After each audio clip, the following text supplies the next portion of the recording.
bonjour aux visiteurs de encinémascope.be.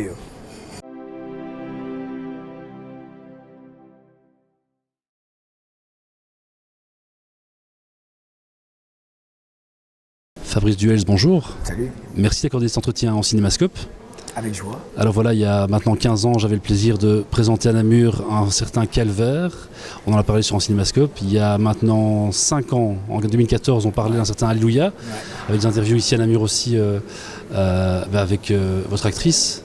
Une certaine, vous me dites évidemment. C'était Elena. C'était Elena Noguera, oui, voilà, également. Je teste un petit peu, mais... Voilà.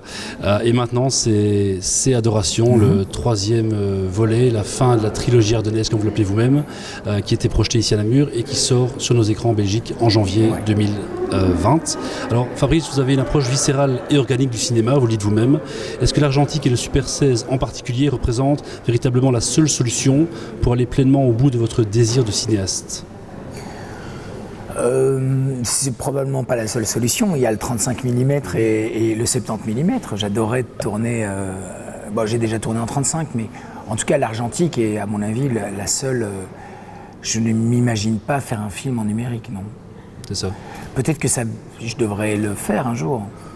Ou pour les documentaires, c'est plus. Oui, parce que j'en ai fait un, je vais probablement en faire un autre et j'aime beaucoup ça. Donc là, j'ai pas besoin de tourner en argentique, quoique j'aimerais bien, mais c'est pas nécessaire. En tout cas, mais pour le cinéma que j'essaye de faire, que j'articule, que j'imagine, oui, l'argentique est fondamental. Aujourd'hui, je ne m'imagine pas faire autrement. Non, c'est impossible pour moi. Et ajoutons que vous tournez en cinémascope, et le nom du média ici c'est un peu en cinémascope, donc évidemment ça fait un peu résonance à ce que vous faites et à ce qu'on fait nous aussi. Alors vous demandez au niveau du travail, et quel travail avec votre chef opérateur, Manu Dacos, comment vous avez bossé avec lui sur ce film-ci en particulier? Vous avez travaillé avec lui sur Alléluia notamment. Voilà, c'était naturel avec Manu, comment ça s'est passé? Oui, alors le travail avec Manu Dacos est précis et très constructeur, spécialement ici, mais c'est un travail qui commence bien en amont. En fait, ce qui se passe généralement, c'est que je fais beaucoup de repérage, et avec mon directeur artistique beaucoup, avec Emmanuel de Molemester, qui est mon chef déco aussi, et donc on fait énormément de repérage. Une fois qu'on a les lieux, on imagine, on travaille sur les volumes, sur les brillants, sur les textures. On imagine, on organise l'espace. Une fois qu'on a l'espace imaginé ou en gestation, on travaille avec Dacos. Donc les deux Manus se voient, travaillent ensemble. On parle source. Moi, je veux toujours pouvoir justifier la source de lumière. Je travaille avec très peu de lumière, mais il faut une source. On travaille beaucoup les patines, les brillances qui nous permettent de gagner en pellicule. Du diaph, je veux dire. Et une fois qu'on a ces éléments-là, ils s'arrangent pour qu'ils savent tous les deux que je veux pouvoir travailler à 360 degrés avec les acteurs, que je veux pouvoir utiliser tout.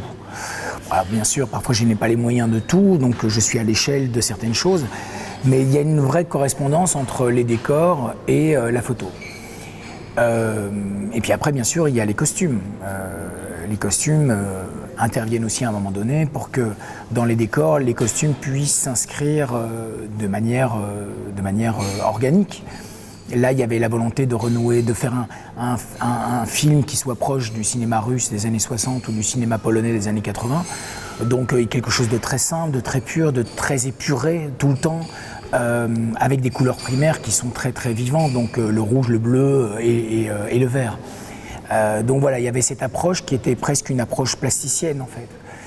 Mais j'ai toujours travaillé comme ça. Je pense qu'un bon décor, c'est une bonne photo, et une bonne photo, c'est un bon décor. Donc je ne comprends pas aujourd'hui souvent les productions où les chefs déco travaillent dans leur coin et les chefs-op travaillent dans leur coin, les costumes, et puis au premier jour de montage, ils sont là, et ils découvrent les choses. Ça me paraît complètement insensé. Même chose aussi pour la photo. La photo, c'est de l'exposition. Donc nous, on a cherché quelque chose de très très pur.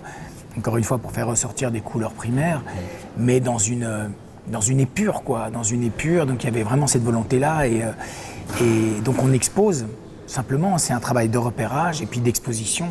Et à l'étalonnage, on passe 3 jours, 4 jours. Alors qu'aujourd'hui, encore une fois, c'est pas pour mais c'est parce que c'est le monde digital que je dégueule, en fait. Parce que ça nous fait faire n'importe quoi. Dans le cinéma, Le monde digital, les chefs-op aujourd'hui, ils éclairent plus, tout est flat, et puis après, ils pensent qu'à l'étalonnage, ils vont faire de la photo. Mais c'est pas comme ça que ça marche, les gars, il me semble.